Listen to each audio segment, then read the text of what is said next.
दुनिया के कई महान व्यक्ति यीशु मसीह के जीवन और शिक्षाओं से प्रभावित रहे हैं और सभी ने उनकी तारीफ की।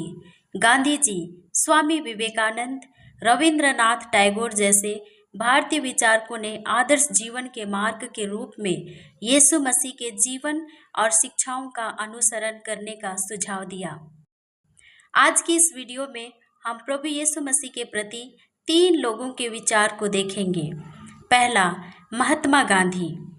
महात्मा गांधी जो सभी धर्म समान है के सिद्धांत के प्रणेता थे, लेकिन यीशु मसीह की शिक्षाएं और आदर्श महात्मा गांधी के व्यक्तिगत जीवन और आदर्शों में पाए जाते हैं।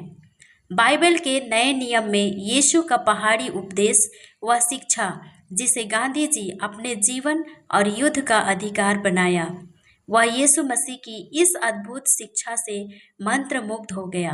हालांकि वे हिंदू धर्म के अनुयायी थे, फिर भी वे कहते थे, ईसाई धर्म मेरे हिंदू धर्म जितना ही अच्छा है।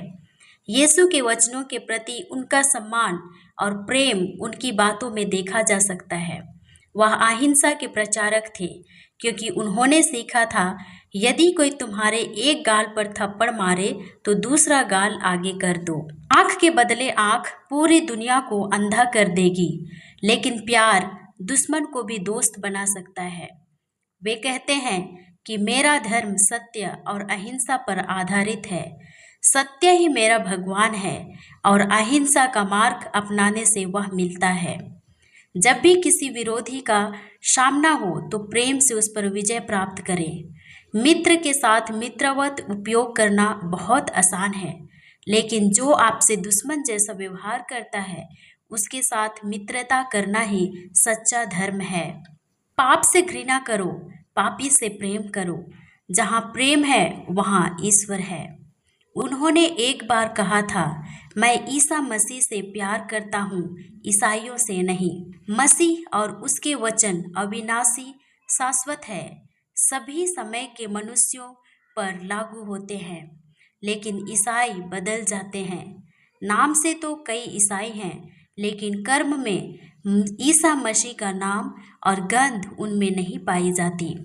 उन्होंने कहा, यीशु का मेरे लिए क्या मतलब है? मेरे लिए वह मानवता के अब तक के सबसे महान शिक्षकों में से एक है। यीशु का जीना और मरना व्यर्थ था यदि उन्होंने हमें जीवन भर प्रेम का शाश्वत संदेश नहीं सिखाया होता। ऐसा व्यक्ति जो पूरी तरह से निर्दोष था, उसने अपने दुश्मनों सहित दूसरों की भलाई के लिए खुद को बलिदान कर दिया और दुनिया के लिए रैंसम बन गया।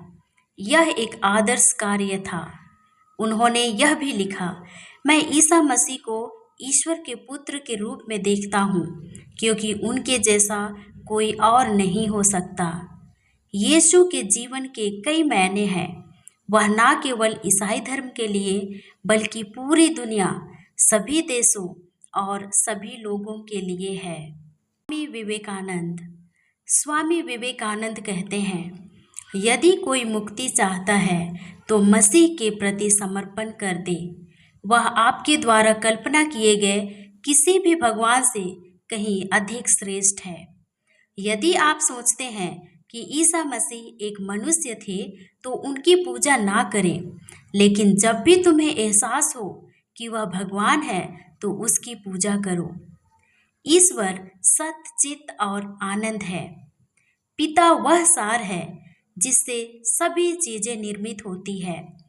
पुत्र मसीह में ईश्वर की छवि है।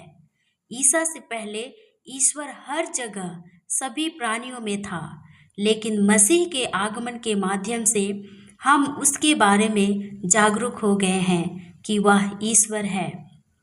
तीसरा है पवित्र आत्मा का वास। जिस क्षण आप मसीह को अपने हृदय में रखते हैं, तभी से आपको आनंद की अनुभूति होती है, और वही होती है तीनों की एकता। यह ईश्वर का दूत यीशु सत्य का मार्ग दिखाने के लिए आया था। वह यह दिखाने के लिए आया था कि विभिन्न गतिविधियों के माध्यम से सही सिद्धांत प्राप्त नहीं किया जाता है। विभिन्न जटिल दार्शनिक निर्णयों के माध्यम से आत्मा ज्ञान प्राप्त नहीं किया जा सकता। यदि आपके पास कोई ज्ञान नहीं है तो यह बेहतर है। यदि आपने अपने जीवन में कभी एक भी पुस्तक नहीं पढ़ी है तो यह और भी अच्छा है। ये आपकी मुक्ति के लिए आवश्यक नहीं है। आत्मा की पवित्रता या मन की पवित्रता धन, उन्नति नहीं। पवित्रता के लिए केवल एक ही चीज की आवश्यकता होती है, अंतःकरण की पवित्रता। धन्य है वे जो हृदय के शुद्ध हैं, क्योंकि वे परमेश्वर को देखेंगे। यह समाचार ईसा मसीह की महान शिक्षा है। उनकी दूसरी शिक्षा है त्याग। त्याग सभी धर्मों का आधार है। एक बार एक अमीर व्यक्ति ने यीशु से पूछा, हे प्रभु, अनंत जीवन पाने के लिए मुझे क्या करना चाहिए?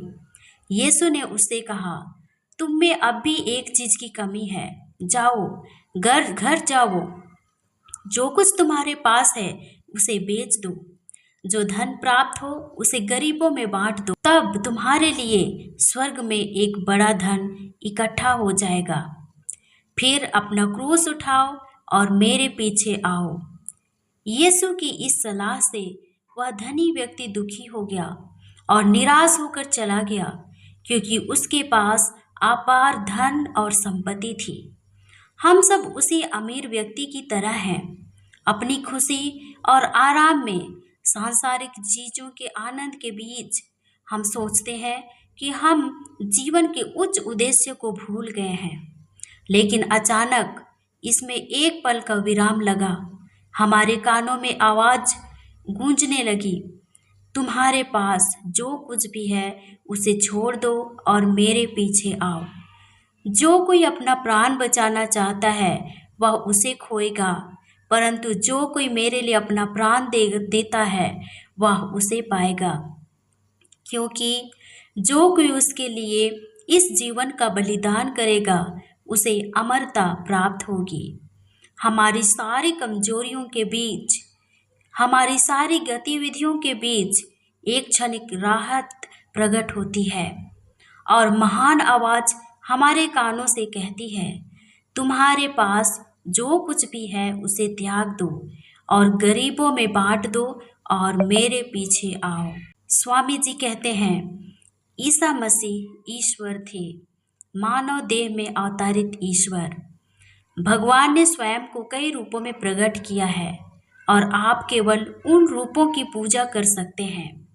हमें अपने ईश्वर के रूप में अवतरित ईसा मसीह की आराधना करनी है।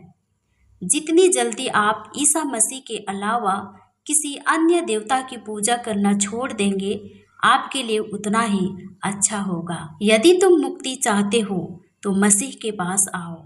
वह आपके द्वारा कल्पना किए गए किसी भी भगवान से कहीं ऊपर है।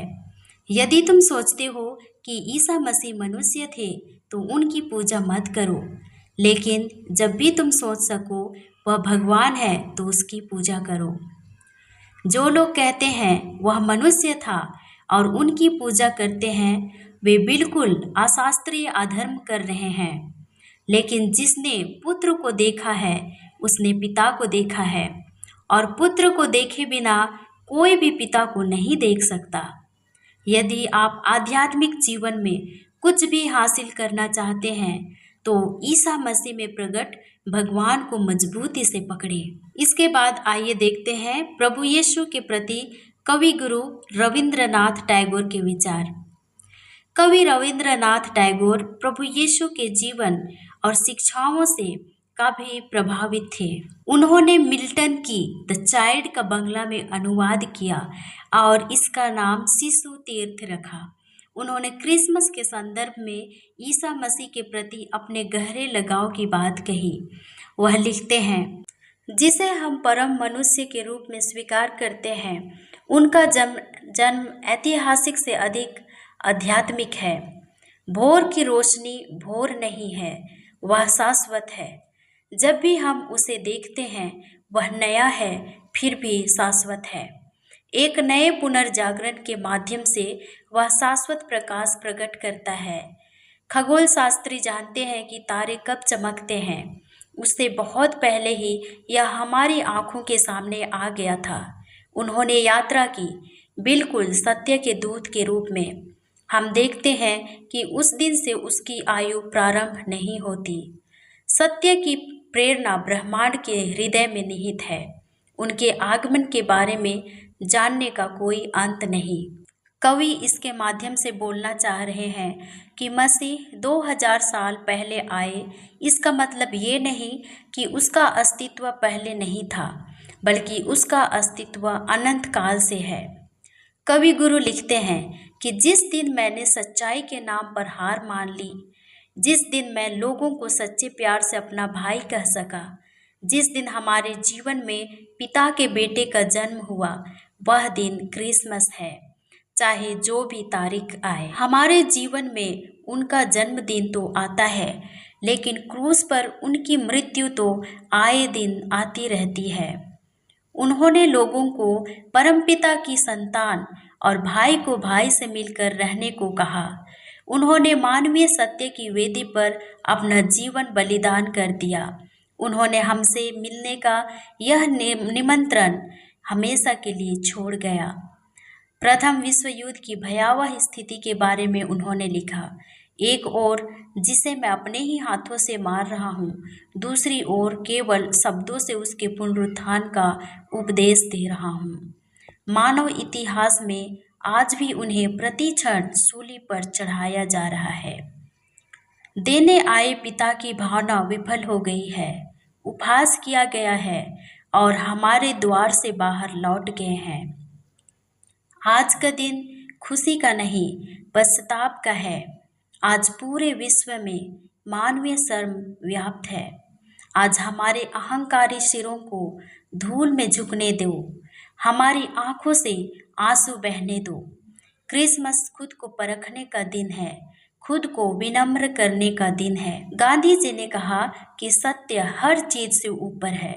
स्वामी जी ने कहा, सत्य के लिए सब कुछ छोड़ दो, लेकिन किसी भी चीज के लिए सत्य को कभी मत छोड़ो।